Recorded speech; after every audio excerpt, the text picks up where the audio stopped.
अस्सलामुअलैकुम दोस्तों, गंदम फ़िलहाल लेना नहीं है, बिल्कुल गंदम ना ही लो, क्योंकि गंदम अभी सस्ता हो रहा है और भी सस्ता हो जाएगा। क्योंकि हुकूमत पंजाब जो है ना वो 3500 का सोच रहा है। सिंध हुकूमत ने 4000 का ऐलान कर दिया और बलूचिस्तान की हुकूमत भी सोच रही है कि हम भी जो है ना इससे मिलते जुलते काम करें। अभी देखें आपको ओपन मार्केट में 3800 3700 3700 आपको गंदम का रेट मिल जाएगा मन का।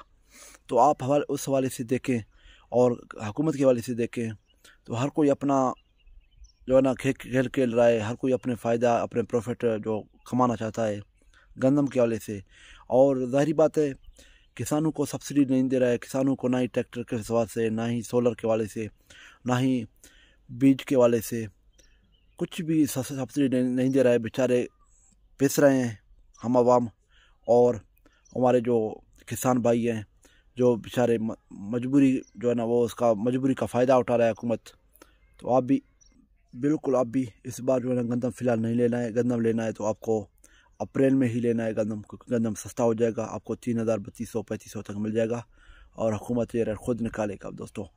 बाकी ये है कि ये इस बार बहुत ज़्यादा गंदम काश्त हुआ है, बलूचिस्तान में भी, KPK में भी, सिंध में भी, पंजाब में बता रहे थे कि 5.5 लाख एकड़ गंदम की काश्त हुआ है। तो उस हवाले से आपको मैंने कहा कि सोच लूँ कि आप दोस्तों को स्पेशली ये चीज़ का बता दूँ।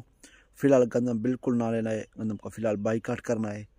टेंशन ना लो, गंदम सस्ता हो रहा है।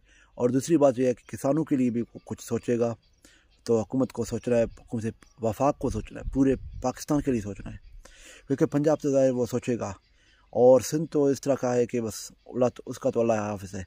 बाकी बलूचिस्तान और KP के बेचारे ये तो बहुत जो है ना गंदम अपना इसका काश्त भी माशाल्लाह VIP हो रहा है, लेकिन ये आवाम की सोचते भी नहीं है। बाकी आप बिस्मिल्लाह करें इंशाल्लाह। आप फ़िलहाल रहने दो गंदम को, अपने गुजारे में जो चल रहा है वही चलाओ। और जो भाई अपना गोदामों वगैरह पर रखते हैं तो फ़िलहाल ना रोको, एक बार हुकूमत को गंदम लेने दो, क्योंकि वो मजबूरन आप जो है ना नीचे करेगा रेट। क्योंकि कराची पोर्ट में कितना गंदम पड़ा है, जो बाहर से गंदम रूस से मंगवाया था वो तो सारे वहाँ पे पड़ा के गल सर के ख़राब हो रहा है दोस्तों। तो हुकूमत को होश की नाखुन लेने चाहिए और आवाम की सोचना चाहिए, आवाम के लिए कुछ करे तो इनका भी कुछ हो जाएगा। अगर आवाम की नहीं करता है तो ज़ाहिर है आवाम भी कुछ भी नहीं करेगा।